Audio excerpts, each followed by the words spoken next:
Hey YouTube people, today we're taking a look at a little bit lesser known tablet on the market right now, but it comes at an affordable price for the features that you get. It also has an Octa-Core processor and an IPS screen, which is pretty desirable and not really seen too often at this type of price point. The DragonTouch tends to go for around $150 on Amazon, and I just wanted to take a quick look at it and give you my thoughts on the device. Should be perfectly open. This is a review unit that was provided to me, but that does not in any way affect my evaluation of this device. So let's go ahead and see what's in the box. The packaging looks nice. I did notice, however, that there are a few things that kind of rattle around in there. So let's take a look and see what it looks like. The tablet itself looks like it's packaged really quite well.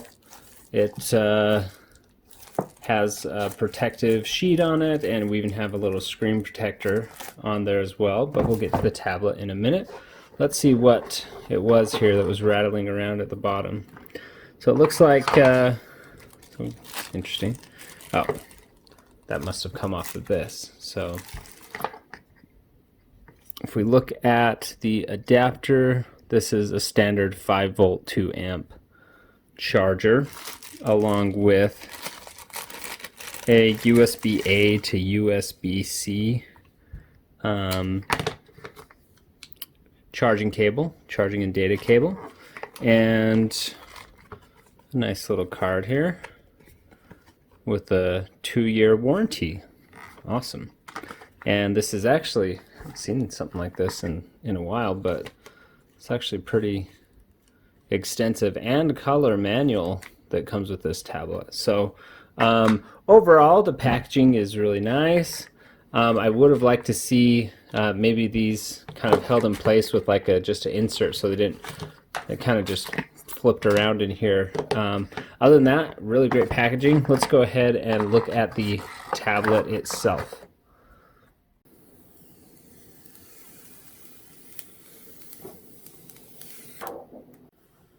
So let's have a brief overview of this affordable tablet. So the first thing that you notice about it is that it does have a nice glossy screen. It does have what appears to be aluminum backing. However, the edges holding everything together do appear to be plastic. That said, there is a texture on the sides of the tablet at the top and bottom. Let's see if I can zoom in on that at all. So it does give you a little grippy surface, and that actually feels pretty nice. But it's only on the top and bottom and not on the side. So if you're holding it this way, it still feels a little bit slippery.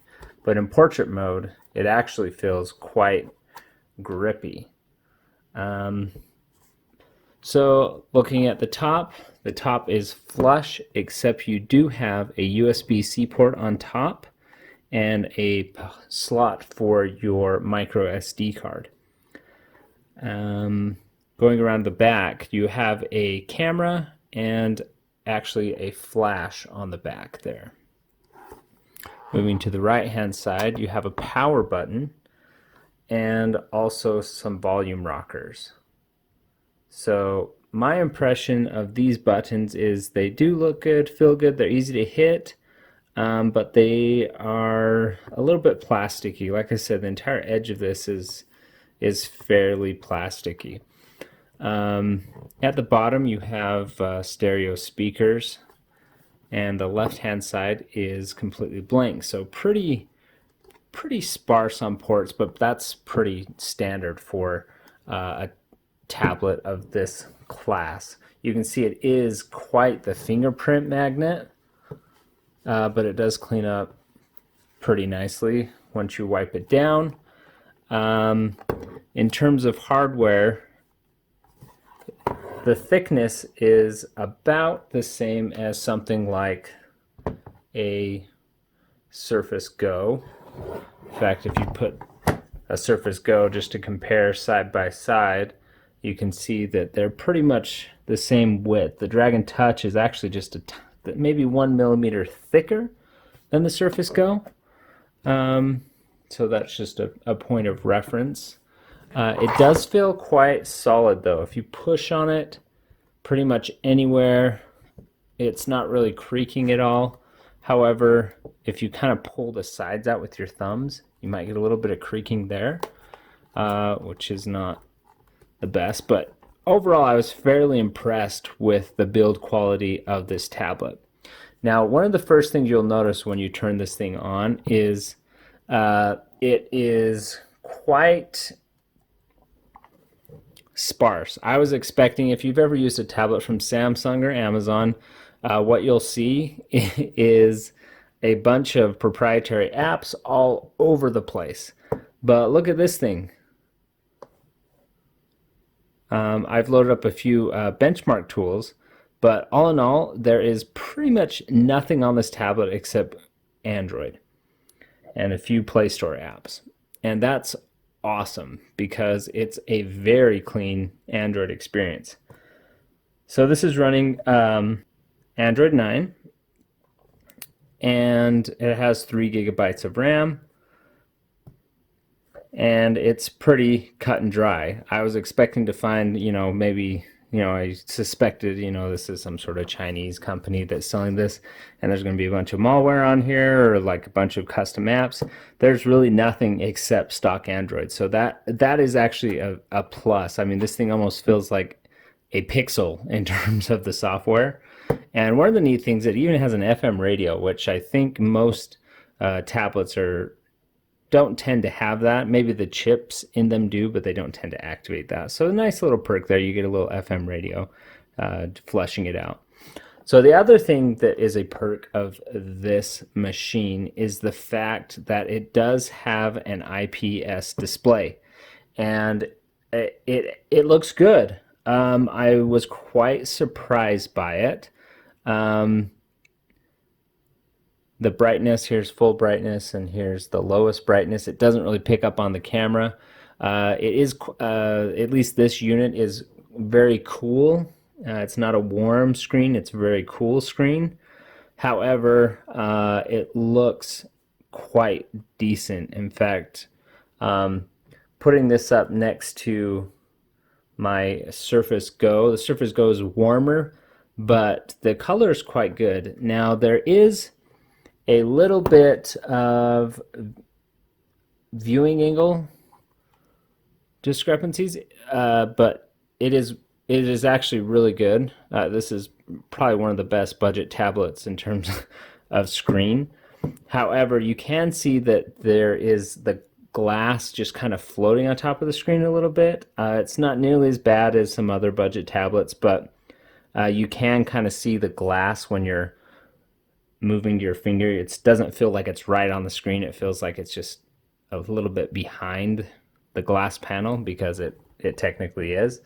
It is on every device, but you can see a little bit of a gap. It maybe has about a 1 millimeter gap between the screen and the glass.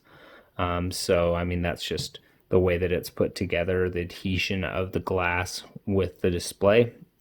I imagine this, I didn't see any mention of whether this is some sort of Gorilla Glass or not, but I imagine it would tend to potentially scratch fairly easily. So that is my take on the screen.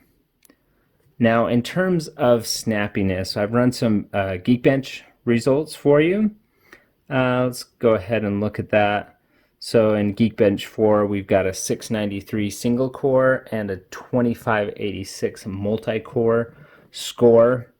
And if you look at the comparatives, it's not even on the chart really. I mean, you're looking at a Nexus 5 being faster than this on the single core.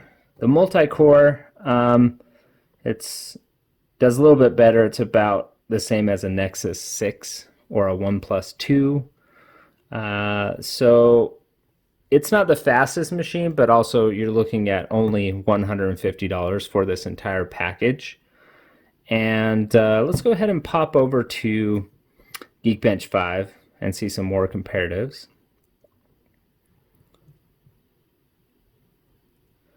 So in this benchmark, it scored 144 with a multi-core score of 620. And to put that in perspective, that 144 is really not anything comparable, even down to a Note 7 or an A50. It's not even coming half the speed of the device like that. And then the multi-core with the 620, I mean, it's not even close to those devices either. So it's not the quickest machine, but it's you wouldn't expect it to be for the price point.